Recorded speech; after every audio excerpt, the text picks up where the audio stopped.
what safeguards are in place. So we just had a very thorough discussion. It was a great discussion. Enjoyed the back and forth with the caucus.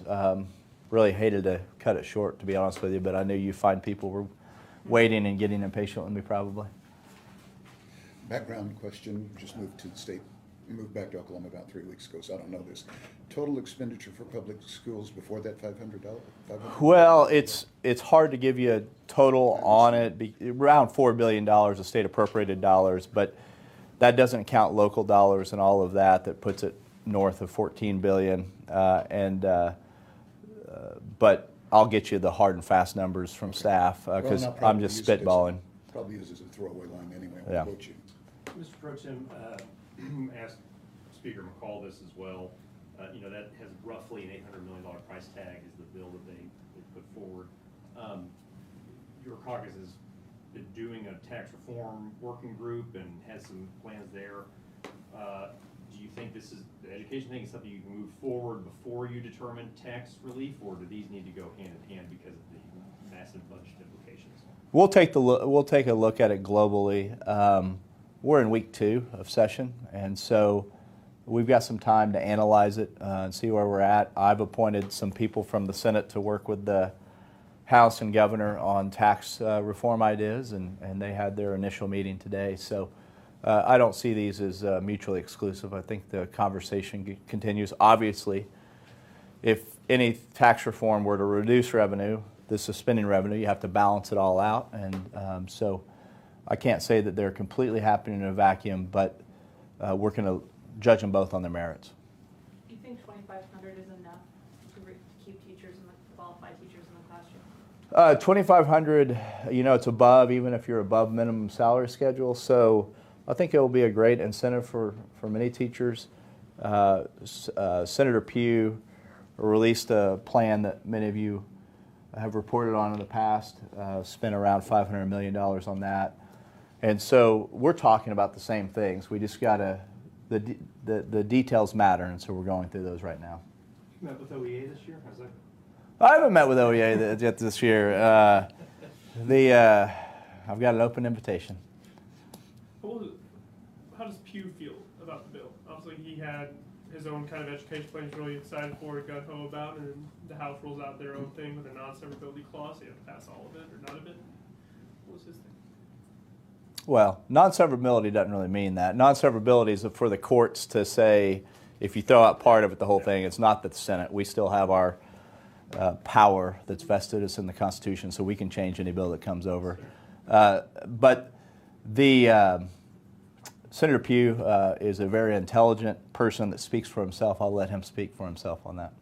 What are your thoughts on the paid maternity leave proposal that he has? Oh, I was excited about it. I think that's a real need. When you talk to teachers in the classroom, my own kids are in public school, and one of them just had a child, and we've been going through substitutes and all of that. And so I think that's a needed conversation. It's something that Senator Pugh's invested a lot of time and research trying to figure that out, and fully supported what he's trying to do. Have you given any more thought on whether the Senate will confirm the 3 veterans commissioners that are in? We're still analyzing. They're not all the same, and so the Brad Martin, I believe, Mr. Martin, I can't remember his first name, Brett, came through the normal process, and so that needs to be distinguished from the other 2.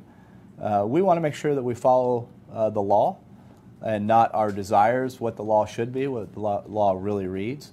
And so we're still vetting that. But again, we're week 2. We have to act before sine die. There is a little bit more sense of urgency on the ODVA because we've got the $21.7 million hanging in the balance for Salisol. And we want to make sure any action the board takes or the commission takes would not be invalidated at some later date. There's 5 of the commissioners right now that no one questions their validity. And so you could have a quorum, you could conduct business, but you don't have a margin of error if somebody's out of town or if there's, one person doesn't show up. Since you don't want to, the law to be what you want it to be, but what might you want the law to be? There's a bill in the House, not to ask you about House bills, but do you think that statute is as modern as it needs to be? Do you think it's proper that the governor has all 9 appointments? amendments? Where are you on the governance of that? We'll vet those as they come over. Stiegel's bill, as he drafted it, didn't have any Senate confirmation. Part of the process, anything that is any reform would require Senate confirmation for it to get to through this chamber. We already enjoy confirmation on the commissioners, and we're not going to cede that right that we already enjoy. Speaking of Sorry, Reese. There are several proposals in the House, not just on changing the appointment process of the Veterans Commission, but changing the appointment process of the Turnpike Authority, changing for the State Board of Ed. I mean, it was just a few years ago that you guys gave the governor more power, not on those specific boards and commissions, but have you given any thought to rethinking that or taking a broader look at how many appointees the governor should have on various boards and commissions? You know, I have not seen those bills. I'm more familiar with the one ODVA because it's just been more of a hot button issue. We'll look at them. Generically speaking, I still believe in having accountability there and someone to hold accountable if something goes wrong.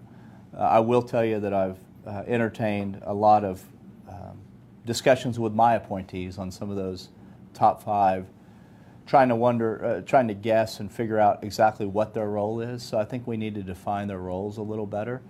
There's obviously an AG opinion that O'Connor issued right before he left office on the Healthcare Authority that gives them some measure of guidance.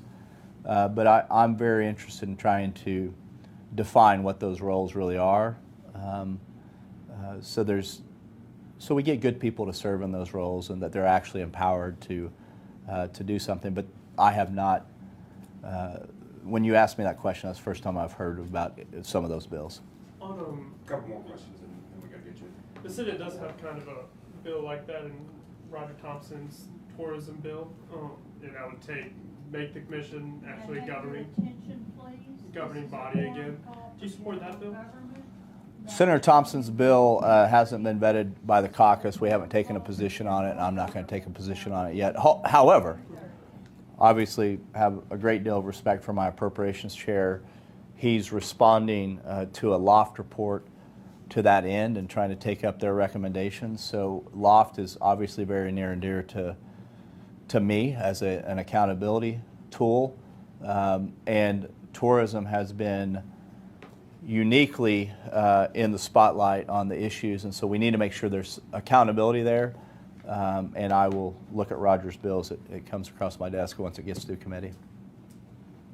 Can I ask you opened by talking about the transgender gender bill. You're obviously approach parental choice and parental rights in terms of education. How do you square that with parents who might say, look, my 16, 17-year-old has been dealing with this issue for 5 years and it's very difficult mental health wise, and this is the decision that I believe is best for my 17-year-old child. How do you square that with the legislation that you're pushing? Yeah, and so I'm not one to demagogue on these issues. I know people are going through severe traumatic conversations a lot of times in families, and I'm sensitive to that. I'm sensitive to the mental health issues that arise on it, and everyone's life has value and dignity to me regardless of how they feel on this issue.